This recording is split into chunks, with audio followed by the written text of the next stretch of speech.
Start करते हैं। तो अब हम जो है इनवर्स मॉडुलो एन जो है अब हम जो है अब इसको पढ़ते हैं। इंटीजर मॉडुलो एन तो आप पढ़ चुके हैं। अब उसके बाद जो इंटीजर मॉडुलो एन है, तो आपको पता है कि अगर आपके पास z सब n है तो ये आपके पास इंटीजर मॉडुलो n है। तो अगर आप किसी भी इंटीजर को n से डिवाइड करते हैं तो जो पॉसिबल रिमाइंडर्स हैं उनका जो सेट है वो इंटीजर मॉडुलो n है। तो जो पॉसिबल रिमाइंडर्स है आपके पास 0 से लेकर ये आपके पास है n-1 तक। ठीक है, तो ये आपके पास इंटीजर मॉडुलो n है। जैसे z सब 5 या z सब 7 वो इंटीजर मॉडुलो 5 या इंटीजर मॉडुलो 7 है। जैसे आपके पास इंटीजर मॉडुलो 5 अगर आप डिफाइन करते हैं तो ये आपके पास 0 से लेकर 0 1 2 3 4, तो ये इसके 5 एलिमेंट्स हैं। ठीक है, तो अब इनवर्स मॉडुलो n को समझने के लिए पहले जो है मॉडुलो के ऊपर जो हम एडिशन डिफाइन करते हैं तो वो एक्चुअली एडिशन मॉडुलो 5 होता है।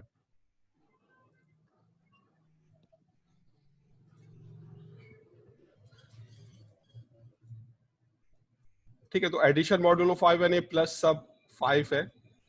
तो इसका मतलब क्या है? इसका मतलब ये कि जैसे अगर 4 और 5 को हम ऐड करते हैं इन मॉडुलो 5, 4 और 7 को अगर हम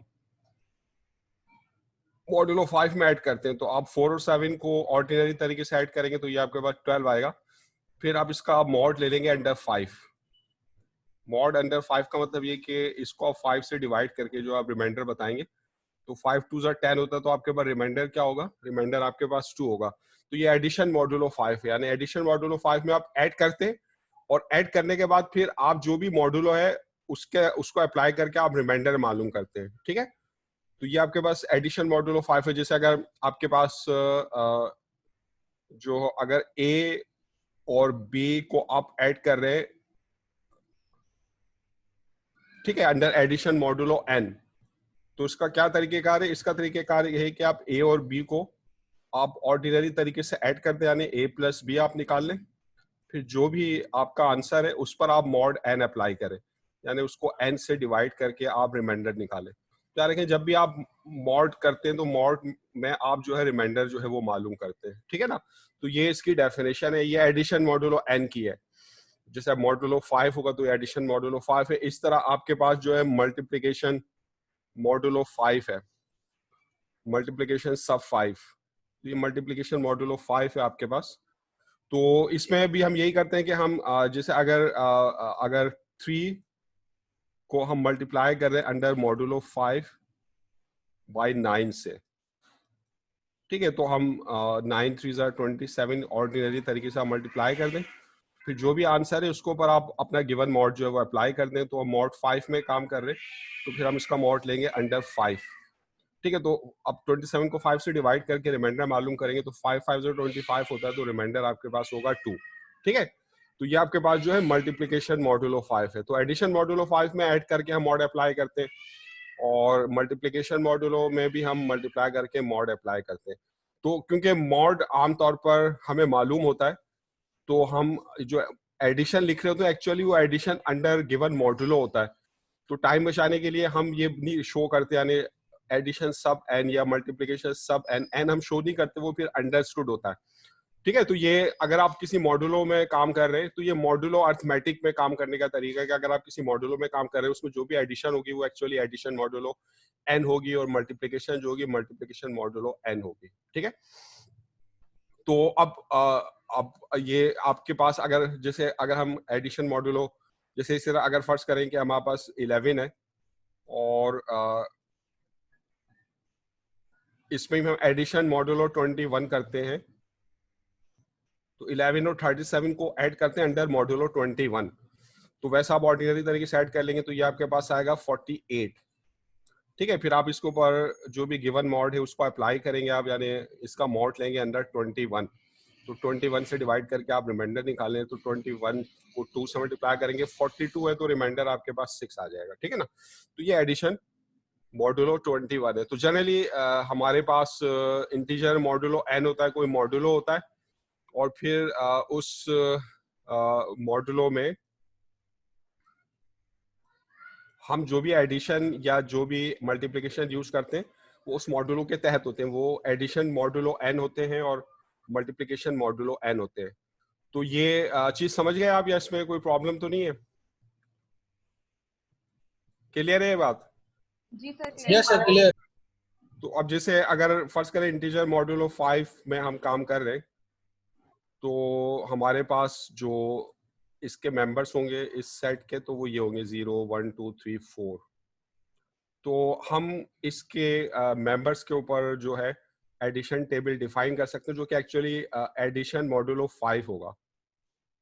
ठीक है, तो जिस तरह आप वैसे टेबल बनाते हैं, तो ये इसका एडिशन मॉडुलो 5 का टेबल होगा। अब इसके मेंबर्स को इस कॉलम में और रो में अगर हम लिख के ये ऑपरेशन इनके ऊपर यूज करेंगे, याद रखें जो भी एडिशन होगा अगर उसको ऊपर हम मॉड अप्लाई करेंगे, मॉड 5 एडिशन करेंगे, ऑर्डिनरी तरीके से ऐड करके रिजल्ट निकाल लेंगे, फिर उसके ऊपर मॉड 5 अप्लाई करेंगे।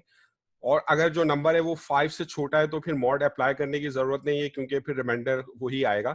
तो 0 + 0 ये 1 हो गया, 0 + 1 1, फिर 0 + 2 0 + 3 0 + 4, फिर आ जाए 1 + 0 ये 1 है आपके पास, 1 और 1 ये 2 है, 2 मॉड 5 2 ही आएगा क्योंकि ये लेस देन 5 है। 2 2 4 इसका मॉड 4 ही आएगा। सॉरी 1 + 2 ये आपके पास 1 और 2 को ऐड किया तो ये 3 है, तो 3 मॉड 5 3 आएगा। 1 + 3 4 है, 4 मॉड 5 4 ही आएगा, लेकिन 1 + 4 5 आएगा। तो अब इसके ऊपर मॉड यूज करते हैं, तो जब 1 + 4 5 आएगा तो ये एक्चुअली एडिशन मॉडुलो 5 है। तो अब ये जो आंसर है ये क्योंकि मॉड के बराबर है तो इस पे मॉड 5 अप्लाई करें, तो 5 को 5 से डिवाइड करें, रिमाइंडर क्या आएगा 0। ठीक है, ये एग्जैक्टली डिविजिबल है तो रिमाइंडर 0 है। तो 1 + 4 का रिजल्ट है 0। ये एडिशन मॉडुलो 5 है। इस तरह 2 + 0 आपके पास ये 2 है, 2 + 1 आपके पास 3 है, 2 + 2 4 है, लेकिन ये 2 और +3 ये 5 है, तो अंडर मॉड 5 इसका रिमाइंडर 0 है। 2 + 4 6 है। अब 6 को आप 5 से डिवाइड करें, रिमाइंडर क्या आएगा 1 आएगा। ठीक है, इसी तरह आपके पास 3 + 0 है, तो ये आपके पास 3 है, 3 + 1 4 है, 3 + 2 5 है, और 5 मॉड 5 0 है। याद रखें मॉडुलो अरिथमेटिक में आप रिमाइंडर्स निकालते हैं, तो अगर नंबर आपके मॉड के बराबर या उससे बड़ा है तो फिर रिमाइंडर निकालने की जरूरत पड़ती है, उससे डिवाइड करके आप रिमाइंडर निकाल लेंगे। अगर वो उससे लेस है तो फिर रिमाइंडर निकालने की जरूरत नहीं है, क्योंकि जब आप रिमाइंडर निकालेंगे तो वही नंबर आएगा। तो 3 + 3 6 है और मॉड 5 करेंगे, रिमाइंडर 1 है। 3 + 4 7 है, 7 मॉड 5 आपके पास आ जाएगा 2। इस तरह ये आपके पास जो है 4 है, 4 + 0 4 ही आएगा। 4 + 1 5, 5 मॉड 5 0 है, 5 से डिवाइड करेंगे, रिमाइंडर 0। 4 + 2 6 है, 6 को 5 से डिवाइड करेंगे, रिमाइंडर 1 है। 4 + 3 7 है, 7 को 5 से डिवाइड करेंगे, रिमाइंडर 2 है। तो 4 + 4 8 है, 8 को 5 से डिवाइड करेंगे तो रिमाइंडर आपके पास क्या आएगा 3।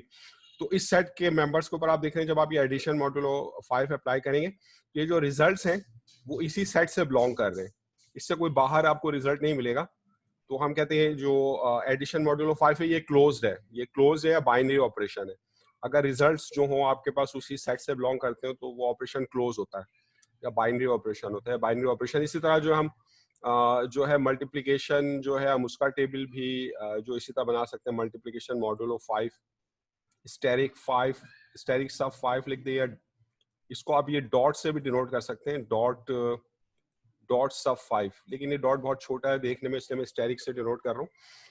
तो अब इसमें वही करेंगे, आप मल्टीप्लाई करके मॉड अप्लाई करेंगे जहां पे जरूरत पड़ेगी आपको। तो ये इसके एडिशन मॉडुलो 5 और मल्टीप्लिकेशन मॉडुलो 5 के टेबल है। ये आप किसी भी मॉड के लिए बना सकते हैं, मॉड 5 के लिए दिखा रहा हूँ, तो जनरली मॉड n के लिए आप बना सकते हैं। तो अगर मॉड 11 है तो फिर 11 वाला मॉड यूज करके, मतलब आपकी तरीके का यही रहेगा बनाने का।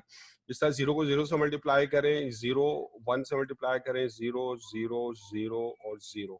ठीक है, तो इस तरह 1 को 0 से क्या 0, 1 को 1 से क्या 1 ही आएगा, 2 आ जाएगा आपके पास, 3 आ जाएगा और 4 आ जाएगा। इसी तरह 2 को 0 से करें, ये 0 है, 2 1 ज़ा 2, 2 2 ज़ा 4। अभी रिमाइंडर अप्लाई करने की जरूरत नहीं क्योंकि लेस देन 5 है ये नंबर। 2 3 ज़ा 6, तो अब यहाँ पे अप्लाई करते हैं। 2 3 ज़ा 6 है, मॉड 5 5 से डिवाइड करें, रिमाइंडर है 1। 2 4 ज़ा 8, तो 8 मॉड 5 8 को 5 से डिवाइड करें, रिमाइंडर है आपके पास 3। इस तरह 3 को मल्टीप्लाई कर लें, 0, 3 1 जा 3, 3 2 जा 6, मॉड 5 1 हो जाएगा, 3 3 जा 9 है, 9 को 5 से डिवाइड करें, रिमाइंडर आपके पास है 4, 3 4 जा 12 है, 12 3 को मल्टीप्लाई किया आपने 4 से अंडर मॉड्यूलो 5, तो इसका जो आंसर है आपके पास वो है 12। अब क्योंकि ये नंबर मॉड से बढ़ गया तो फिर आपको रिमाइंडर निकालने की जरूरत है, तो आप इसको जब मॉड अप्लाई करोगे मॉड 5, तो ये आपके पास 5 से डिवाइड करके रिमाइंडर आपके पास आ जाएगा 2।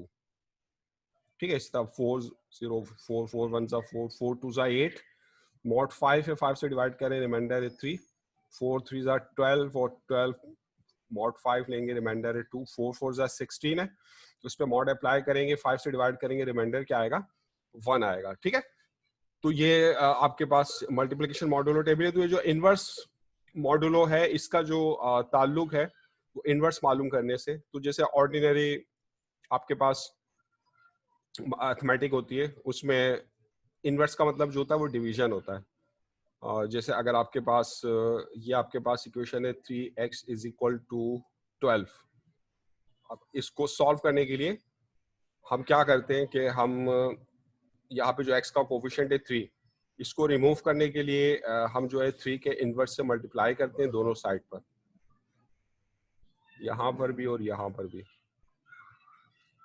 ये 3 का इनवर्स है।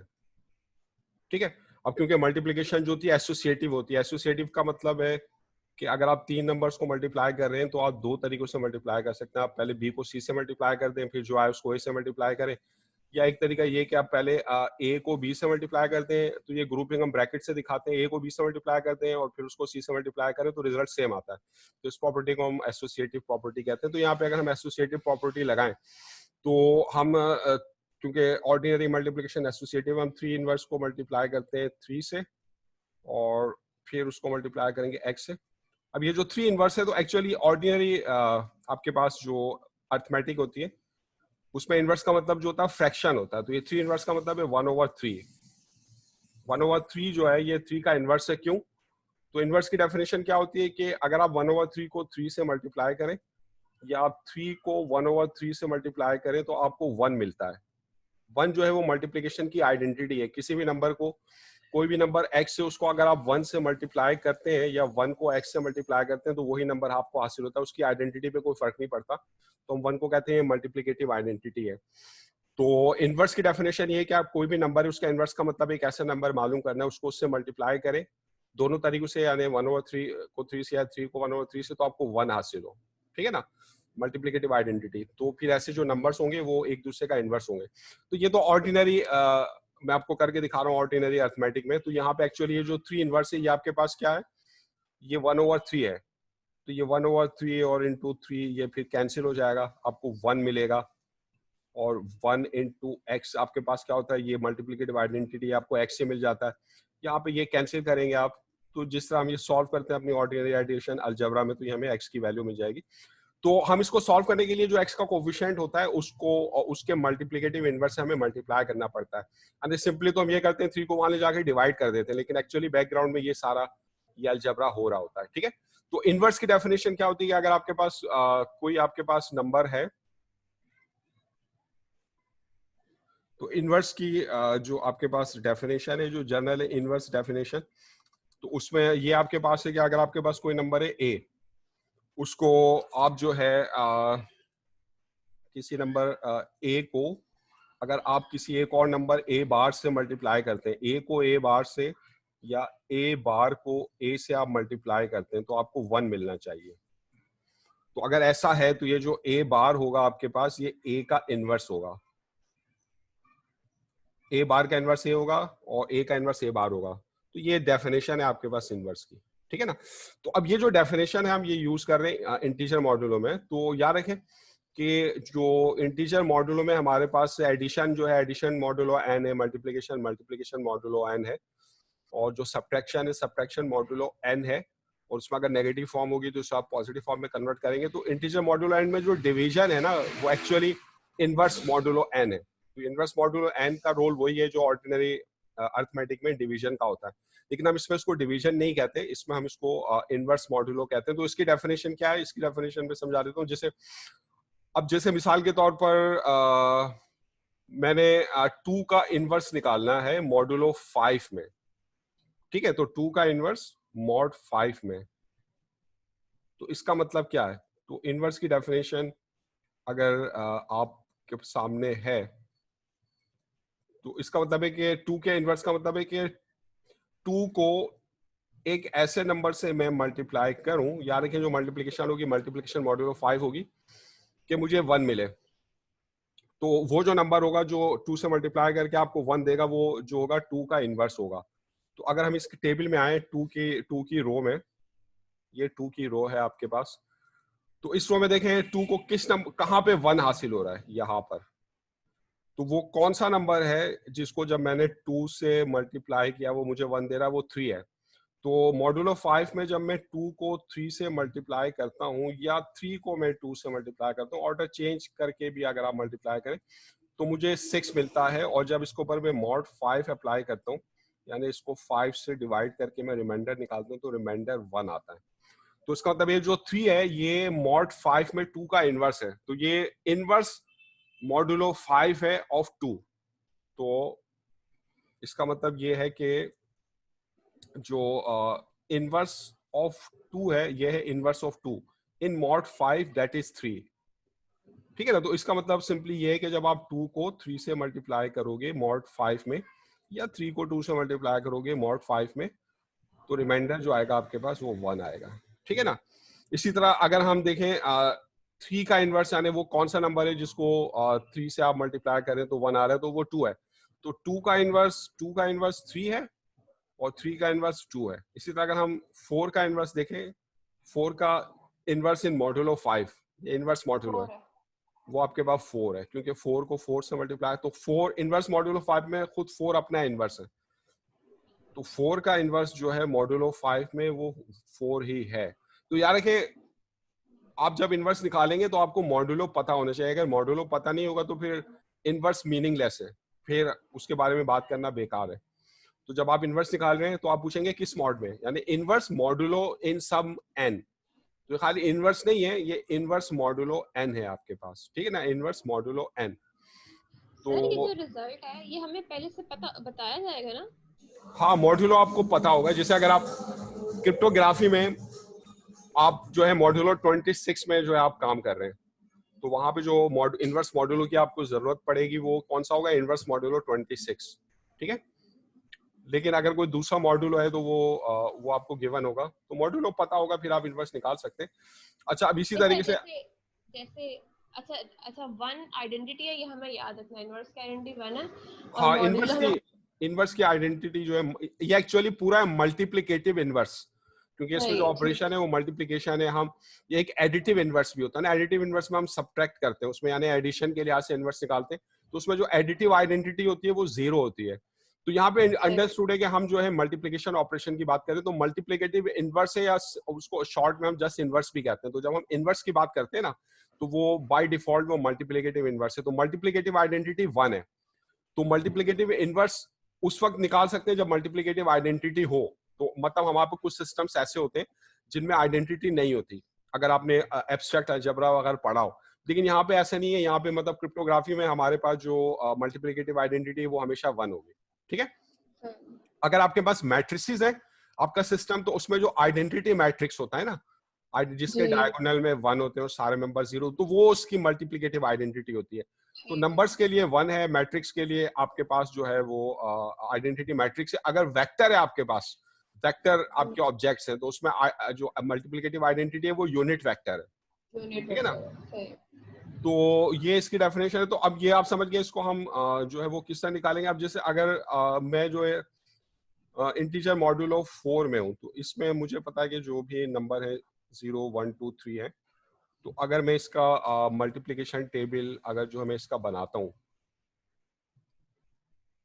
तो इसमें जो मल्टीप्लिकेशन है आपके वो मल्टीप्लिकेशन मॉड्यूलो 4 है। तो ये 0 1 2 और 3 है, इनको इसी तरह 0 1 2 और 3 है। तो ये 0 0 0 0 है आपके पास, ये 0 1 2 और 3 है, 2 और ये 0 2 1 ज़ा 2 और 2 2 ज़ा 4 है, 4 के ऊपर मॉड 4 अप्लाई करेंगे, 4 से डिवाइड करके रिमाइंडर निकालेंगे तो वो 0 है।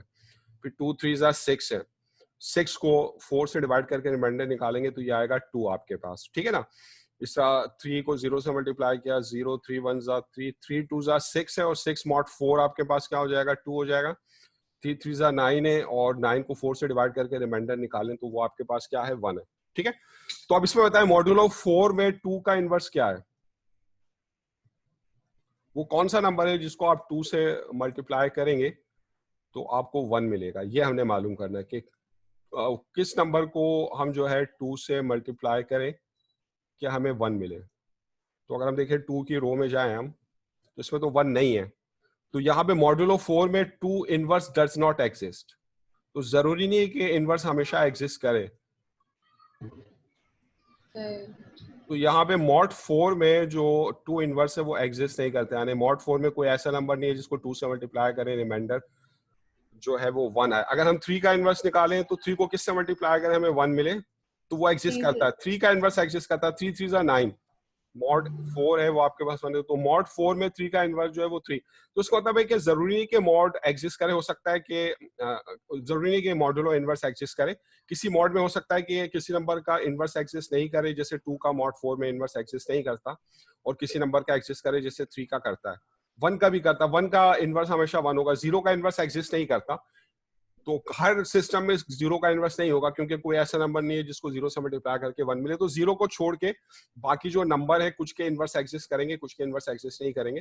तो अब इसकी कंडीशन क्या होगी, तो जैसे हमने देखा 2 का जो इनवर्स है अभी हमने मॉड 5 में निकाला था, मॉड 5 में 2 का इनवर्स मौजूद था। मॉड 5 में 2 का इनवर्स आपके पास क्या था, 3, ठीक है। लेकिन मॉड्यूलो 4 में 2 का इनवर्स नहीं है। तो अब इसकी कंडीशन क्या होगी, तो इसकी सिंपल सी कंडीशन है, ये कंडीशन में जीसीडी इस्तेमाल होता है। तो यहाँ पे देखें जिस नंबर का आप इनवर्स निकाल रहे हैं 2 और 5, इनका जीसीडी निकालें, क्या होगा 2 और 5 का जीसीडी क्या होगा, 1। They are relatively prime. ऐसे नंबर जिनका जीसीडी 1 होता है वो रिलेटिवली प्राइम होते हैं, ठीक है। तो 2 का इनवर्स एग्जिस्ट करता है। इसी तरह 2 और 4 का जीसीडी क्या होगा, 2। तो यहाँ पे अगर 2 का मैंने मॉड 4 में इनवर्स निकालना है तो 2 और 4 का जो जीसीडी आपके पास वो 2 है, ये 1 नहीं है, is not equal to 1।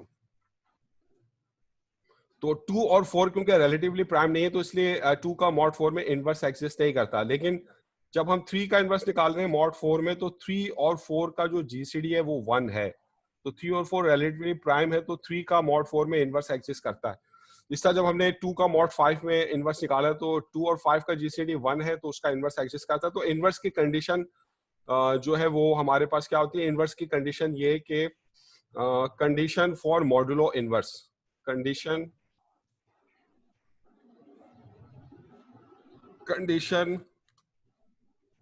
For modulo inverse. Modulo inverse भी कहते हैं, इनवर्स मॉडुलो एन भी कहते हैं, अगर एन हम बताना चाहते हैं, इनवर्स मॉडुलो एन या सिंपली इनवर्स मॉडुलो भी आप कह सकते हैं।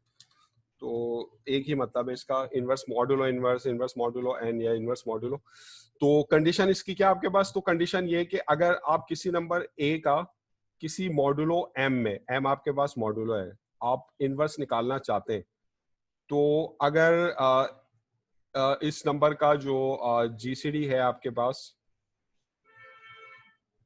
अगर GCD of A and M ये आपके पास अगर 1 है, यानी अगर ए और एम जो है ये रिलेटिवली प्राइम है, तो फिर जो ए का इनवर्स होगा वो इन मॉडुलो एम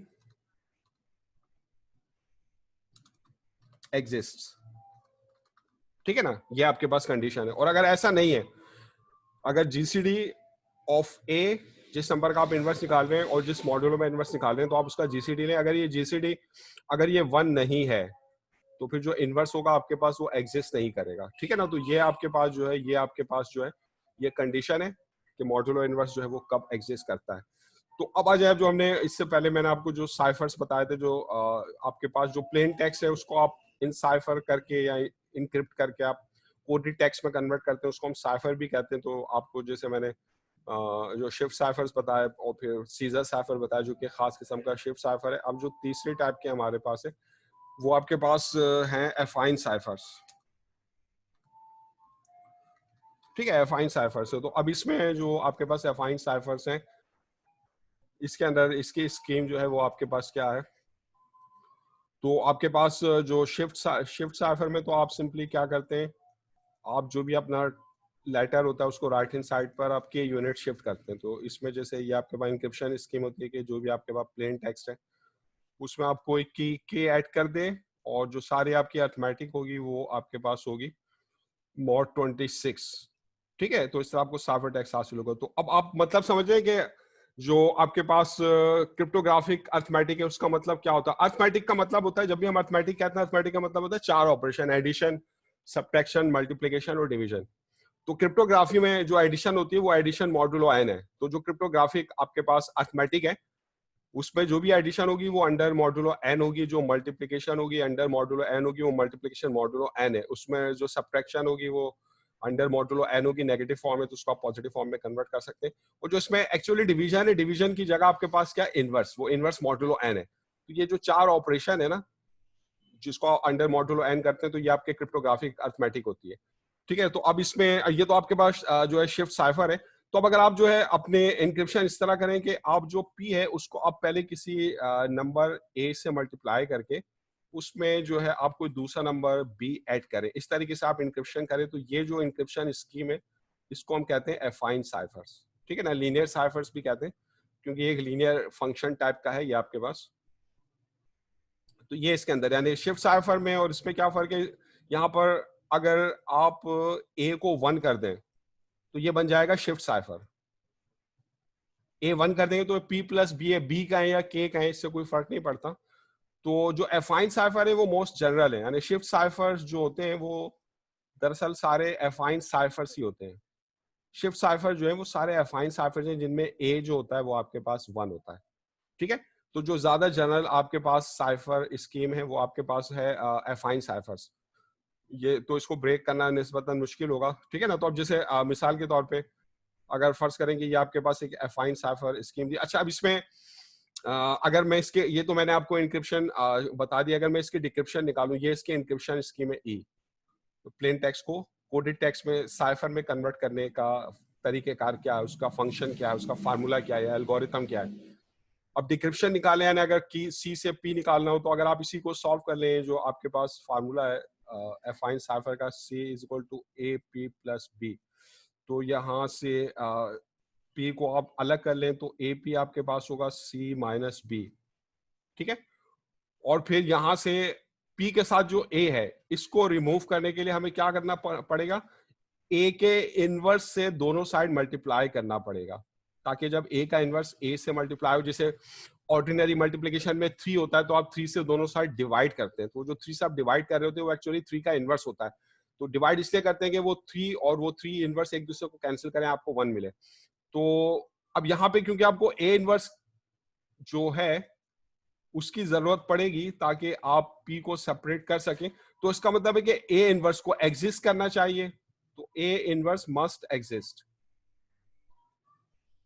तो ये जो इनवर्स है ये मॉड्यूलो इनवर्स है, तो A inverse in given modulo, ये कौन सा मॉड्यूलो है यहाँ पे 26, तो जो ए आपके पास होना चाहिए इसका 26 मॉड्यूलो में इनवर्स जो है वो एग्जिस्ट करना चाहिए। तो अब उसकी कंडीशन क्या होगी, कब ये एग्जिस्ट करेगा, अभी हम ऊपर देख चुके हैं, तो के जीसीडी 1 होना चाहिए। तो अगर हम ए का इनवर्स कब एग्जिस्ट करेगा, जब ए का 26 के साथ जो जीसीडी होगा वो 1 होगा, यानी ए 26 के साथ जो है वो रिलेटिवली प्राइम होगा।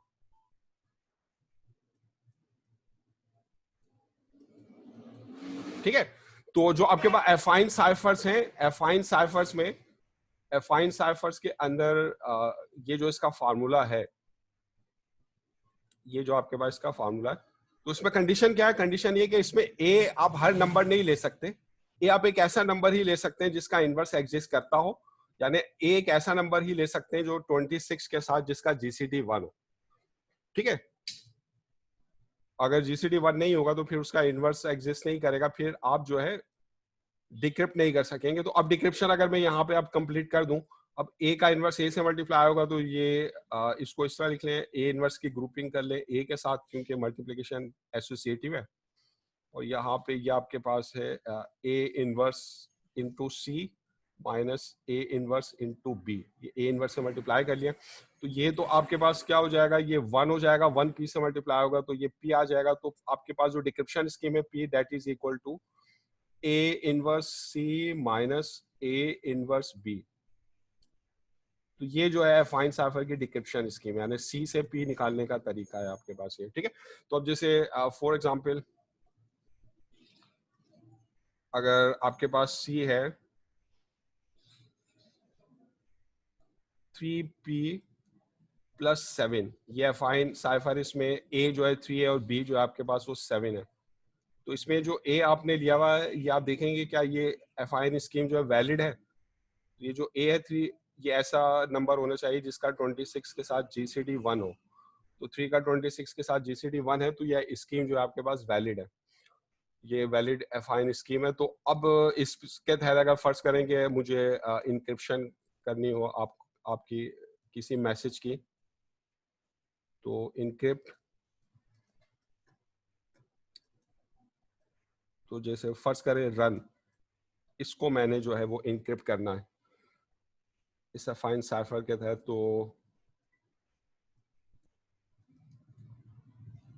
ठीक है, तो ये आपके पास जो है ये प्लेन टेक्स्ट है आपके पास P और UN, और जो आपके पास इसको इन लेटर्स को आप पहले मॉड्यूलो 26 में कन्वर्ट करेंगे, फिर उसके ऊपर आप ये जो है फाइन स्कीम है इसको जो है आप जो है यूज करेंगे C is equal to 3p plus 7। तो यार रखें सारे जो भी आपके पास अर्थमेटिक होगी वो अंडर मॉड्यूलो 26 होगी, ठीक है।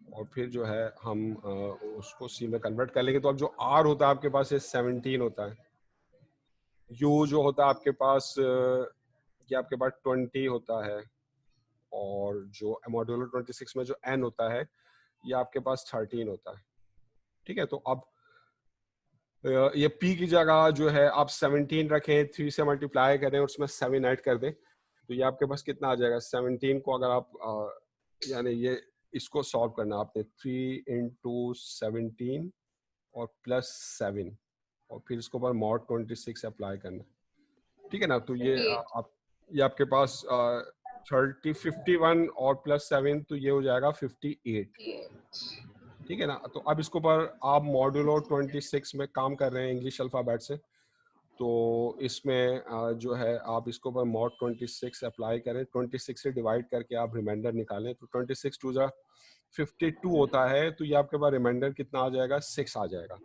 तो अब 6 को आप कन्वर्ट कर लें जो है इंग्लिश अल्फाबेट में, तो वो कौन सा लेटर है जिसका मॉड्यूलो 26 में कोड 6 होता है, वो 7th लेटर होता है क्योंकि A 0 होता है।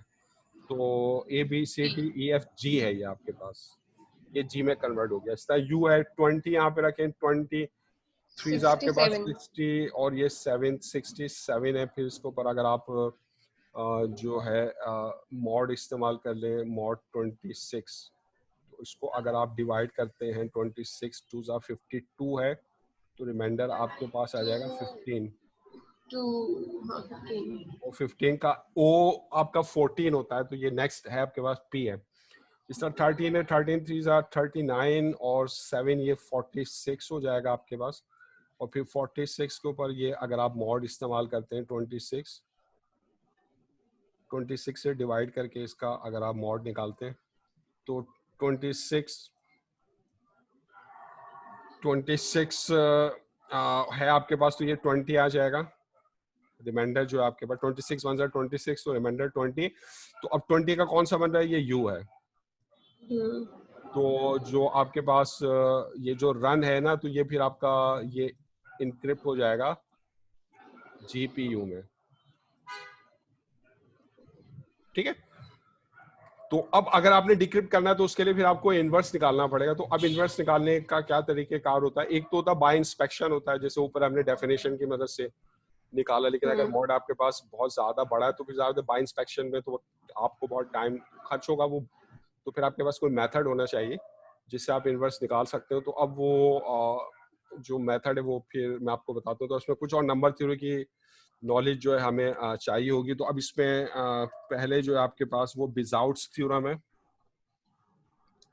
तो ये जीसीडी के बारे में, ठीक है। तो आपको पता है कि आप कोई भी आपके पास जैसे ए और बी आपके पास नंबर है, इनका जीसीडी आप निकालते हैं तो उसका मतलब वो लार्जेस्ट नंबर जो दोनों ए और बी को डिवाइड करता है। तो फर्स्ट कर लें इनका जो जीसीडी है वो डी है, ठीक है।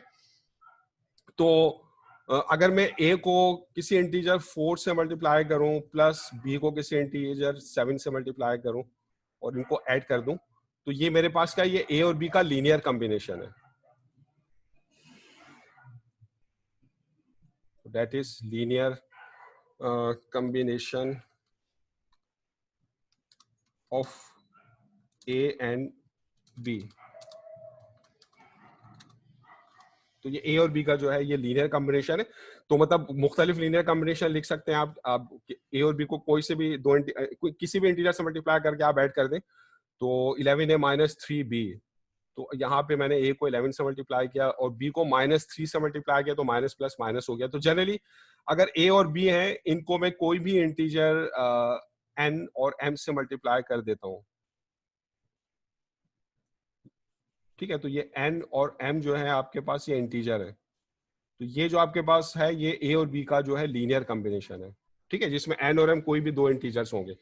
तो बिजाउट्स थ्योरम कहते हैं कि अगर A और B का जीसीडी जो है आपके पास वो D है, तो आप A और B के GCD को you can write as a linear combination of A and B, यानी D will be equal to NA plus MB। तो इसको हम कहते हैं बिजाउट्स थ्योरम। और ये जो फार्मूला है आपके पास, इसको हम कहते हैं बिजाउट्स आइडेंटिटी। ये बिजाउट्स आइडेंटिटी है।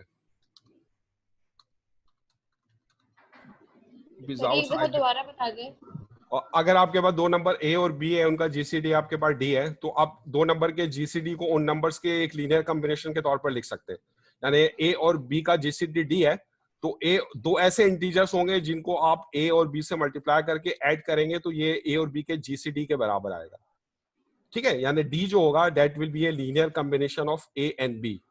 तो A और B का लीनियर कॉम्बिनेशन क्या है कि अगर आपके पास दो इंटीजर, गिवन इंटीजर है A और B, इनको आप कोई से भी दो इंटीजर N और M से मल्टीप्लाई करके ऐड कर दें, तो ये जो एक्सप्रेशन बनता है ना NA प्लस MB, ये आपके पास क्या होता है, ये A और B का लीनियर कॉम्बिनेशन होता है, ठीक है। तो बिजाउट्स थ्योरम ये कह रहा है कि अगर दो नंबर्स A और B का जीसीडी D है, तो आप D को A और B के लीनियर कॉम्बिनेशन के तौर पर लिख सकते हैं। D will be equal to NA plus MB। यहाँ पे N और M कोई से दो इंटीजर्स हैं। तो ये जो फार्मूला है इसको हम कहते हैं बिजाउट्स आइडेंटिटी। ये रिलेशन है बिजाउट्स थ्योरम। ये जो स्टेटमेंट है कि आप D को A और B के जीसीडी D को आप A और B के लीनियर कॉम्बिनेशन के तौर पर लिख सकते हैं। तो ये बिजाउट्स थ्योरम है। और ये जो इक्वेशन है ये बिजाउट्स आइडेंटिटी है। और इस इक्वेशन के अंदर ये जो दो नंबर हैं जो A और B से मल्टीप्लाई हो रहे हैं, यानी N और M, तो इनको हम कहते हैं ये बिजाउट्स कोफिशिएंट्स है। तो दे आर बिजाउट्स कोफिशिएंट्स। तो इनको हमने मालूम करना होता है। They are Bezout's coefficient. ये बिजाउट्स कोफिशिएंट्स है। तो अब बिजाउट्स थ्योरम में जो बिजाउट्स कोफिशिएंट्स है उन्हें मालूम किस तरह करते हैं, तो ये अब मीटिंग खत्म होने वाली है। नेक्स्ट मीटिंग में आपको फिर बताता हूँ।